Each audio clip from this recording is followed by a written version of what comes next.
ఆర్యవస్సులు దేవతగా కొలిసే పరిస్థితికి వచ్చారు.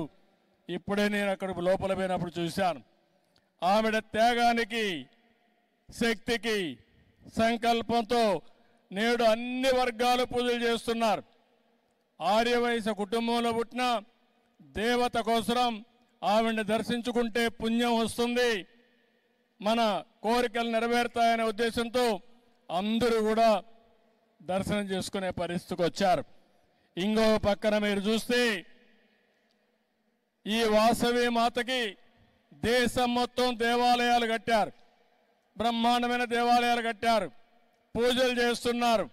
ఇప్పుడు బెంగళూరులో ఉండేవాళ్ళు ఇక్కడికి వచ్చి వాసవి కన్యకా పరమేశ్వరి టెంపుల్ కట్టారంటే అది ఆ తల్లిపై నుండే నమ్మకమే కాదు మహిమ అని చెప్పి మరొకసారి మీ అందరికీ తెలియజేస్తున్నాం. ఈరోజు మనం చూస్తున్నాం, ఈరోజు ప్రారంభం మాత్రమే. రాబోయే రోజుల్లో ఈ టెంపుల్కి చాలా పేరు ప్రఖ్యాతులు వస్తాయి.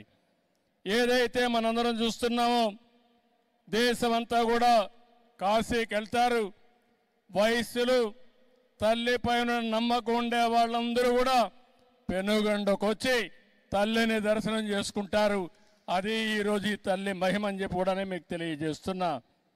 ఈరోజు ఇక్కడ చూస్తే 7 అంతస్తుల్లో గాలిగోపురం కట్టారు, 90 అడుగుల విగ్రహం పెట్టారు, మొత్తం అన్ని కూడా స్వచ్ఛందంగా చేశారు. రేపు ఎల్లుండి నుంచి ఇప్పటి నుంచి ట్రస్ట్ ద్వారా ఇంకా అనేక కార్యక్రమాలు చేయడానికి ముందుకొచ్చారు. దాతలందరినీ పేరు పేరున ఈ శుభదినాన పవిత్ర సమయంలో అభినందిస్తున్నా, వాళ్ళ సేవలు కొనియాడుతున్నానని చెప్పి కూడా నేను మీకు తెలియజేస్తున్నా. ఇవన్నీ కూడా ఈరోజు మనం ఒక్క విషయం గుర్తుపెట్టుకోవాల్సిన అవసరం ఉంది. ఆర్య వయస్సులను కూడా ఒక్క నిమిషం మనం ఆలోచించాల్సిన అవసరం ఉంది.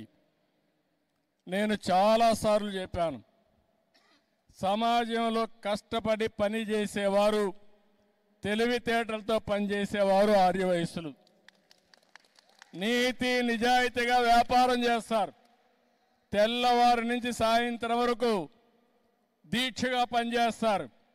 అదే సమయంలో సంపాదించిన డబ్బులు, కొంత డబ్బులు ఏదైతే ప్రజల సేవకు ఖర్చు పెట్టే ఏకైక కులం ఆర్య వయస్సులు అని చెప్పి కూడా నేను మీకు తెలియజేస్తున్నా.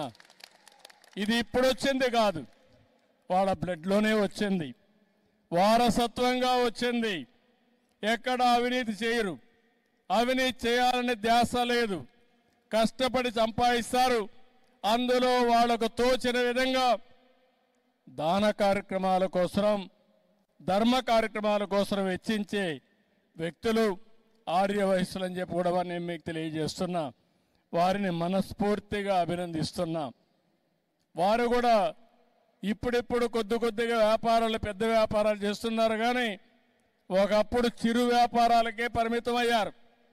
ఎక్కడన్నా కిళ్ళీ కొట్టు ఉంటే ఆ కిళ్ళీ కొట్టు ఆర్య వసూలు తప్ప వేరే వాళ్ళది కాదు. ఇది ఇవన్నీ కూడా అన్ని కొట్టులు వేరే ఉండేటివి. ఇప్పుడిప్పుడు కొద్దిగా ఆ కిరాణా కొట్లు కూడా వేరే వాళ్ళు పెట్టేసే పరిస్థితికి వచ్చారు. కాబట్టి ఇవన్నీ కూడా మల్టీ ఛానల్స్ వస్తున్నాయి, మార్ట్లు చేస్తున్నాయి, షాపింగ్ మాల్స్ వస్తున్నాయి, అనేక ఇది వచ్చాయి. కానీ ఎన్నోసార్లు చెప్పాను, అందుకే ఆర్య వయస్సుల కోసం ఒక కార్పొరేషన్ పెట్టి మీ తెలివితేటలు ఉపయోగించి మిమ్మల్ని కూడా వ్యాపారస్తులుగా తయారు చేయాలని తెలుగుదేశం పార్టీ ముందుకు వచ్చామని చెప్పి కూడా నేను మీకు తెలియజేస్తున్నా. భవిష్యత్తులో ఇంకా ఎక్కువ చేస్తాం. కన్యకా పరమేశ్వరి తల్లి మనకు అండగా ఉంటుంది, ఆ ఆశీస్సులు ఉంటాయి. తప్పకుండా మీ అందరికీ న్యాయం జరుగుతుంది. ఈరోజు ఈ తల్లి దయ వల్ల నిన్న నేను వాట్సాప్ గవర్నెన్స్ పెట్టాను. అంటే మీరు ఏ ఆఫీసుకు పోయే పని లేదు, మీ ఇంటి దగ్గర కూర్చొని ఫోన్లో ఒక మాట చెప్పినా, ఫోన్లో కొట్టినా సర్టిఫికెట్లు కానీ పనులన్నీ అయ్యి మళ్ళీ మీకు మెసేజ్ ఇచ్చే పరిస్థితికి ఈ ప్రభుత్వం తీసుకొస్తున్నామని చెప్పి కూడా నేను మీకు తెలియజేస్తున్నా.